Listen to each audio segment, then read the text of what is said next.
Hi guys and welcome back po to Tarot Page Philippines. And this video, gawin po natin ang weekly horoscope para sa may mga sun, moon, at rising sign na Cancer. So kung bago po kayo, subscribe, like, and share. This is for October 27 to November 2. Madaanan niyo yung birthday ko. Remember guys, the readings are for guidance purposes. Use your free will wisely. Kung hindi mo alam yung sun, moon, at rising sign mo, importante kasi siya.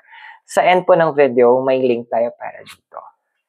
Okay, at kung gusto nyo pong magpa-schedule ng private readings or spellworks or mag-donate, you can use the details doon po sa ating description sa baba or the thanks button. Cancer. So, how are you? So, we have here is the 10 of Wands. Doon pahinga din ha. Alam mo yung tipo, hindi tayo nabuhay para magtrabaho. Nagtatrabaho tayo, nagbe-business tayo, kumakayod tayo, para pa ipantustos tayo sa pang-araw-araw natin, sa mga kailangan natin at gusto natin. Hindi the other way around. Hindi, alam mo yung tipong sinabihan din ako nung before, na kahit wala ka, ang isang business or yung trabaho mo, tuloy-tuloy pa rin yan. May papalit sa'yo. Dude, hindi masama medyo po magpahinga tayo ha, kasi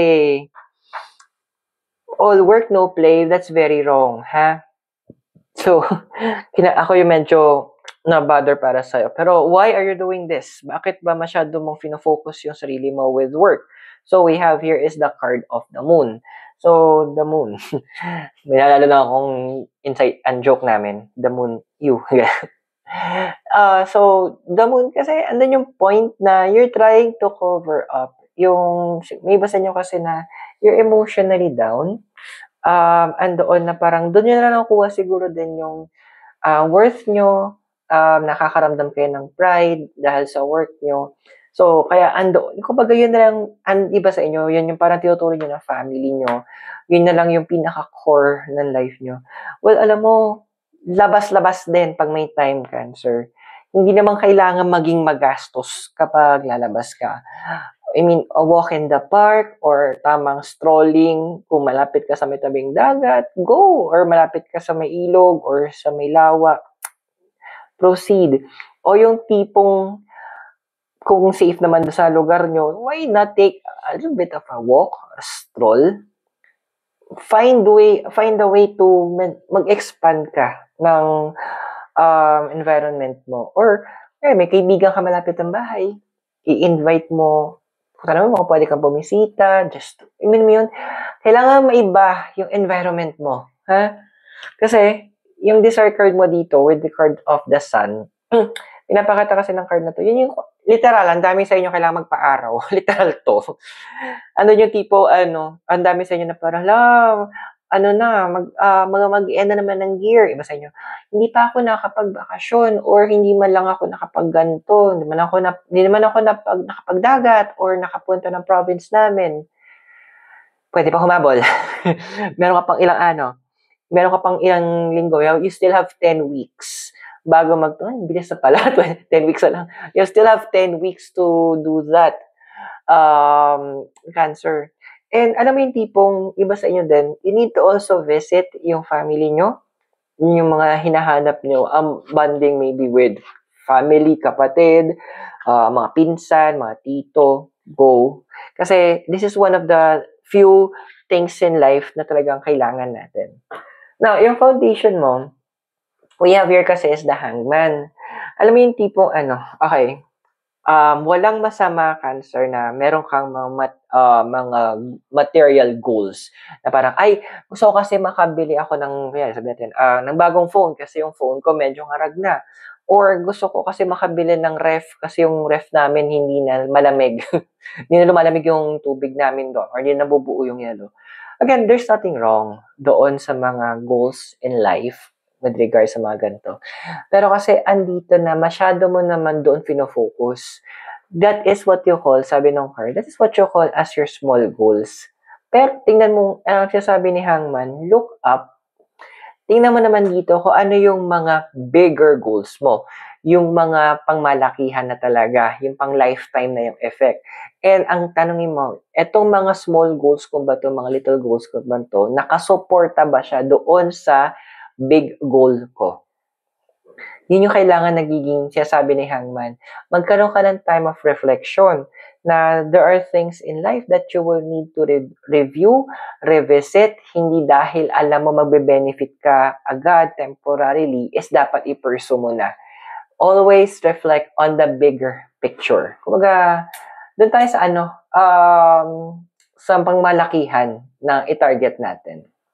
Now, in the past kasi, nagigets ko din naman, we have here is the 8 of Wands. So, may mga iba sa inyo na andoon na when you were younger, parang, wala kasi kaming ganito, hindi ko naranasan yung ganyan, or hindi namin yung mga gantong pagkain, hindi namin na-enjoy, kaya kaya ganito yung mindset ko.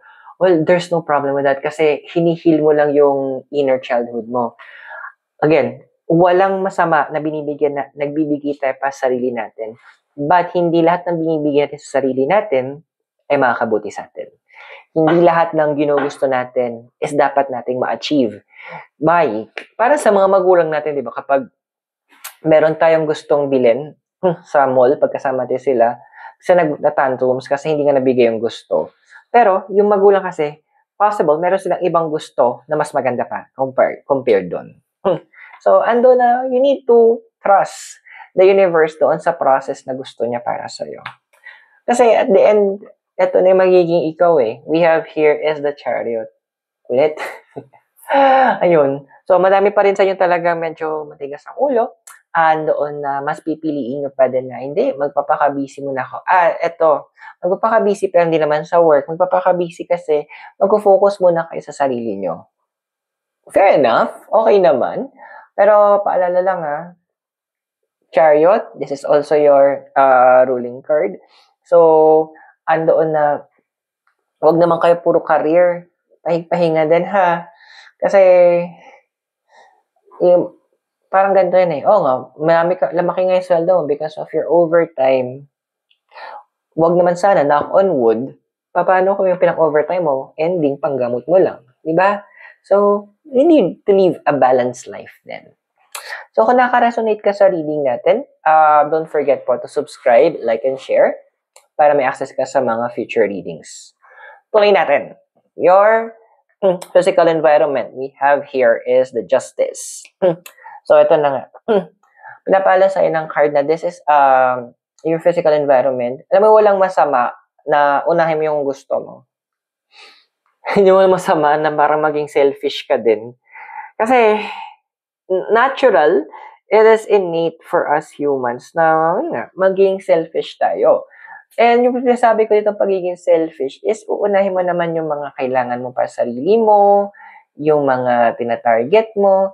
Sabihin natin,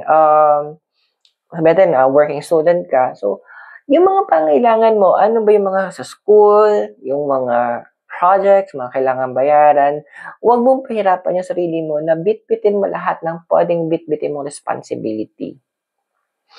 Kasi 'di ba, para ano 'yan eh, ang isang sabihin 2x2, may certain weight lang siya na pwede niyang buhatin for bago mag-break. Kapag nag-exceed na doon, magbe-break 'yun. Dude, ikaw yung 2x2. So you need to balance. No, your emotional environment then we have here is yung 10 of Swords. So, ito lang, Hadhen. Kaya nga pinapabalik ka sa family mo para magkaroon, ma-unwind. Minsan kasi hindi naman kailangan magkwento ng problema. The mere fact na kasama mo lang yung mga tao na nagbibigay importansya sa'yo at mahal mo, that alone minsan is enough para ma-heal yung emotions natin, para ma-release tayo from our emotional baggages. So, bisita ka na sa family mo. Now, yung hopes and fears mo, we have here is the 5 of Cups.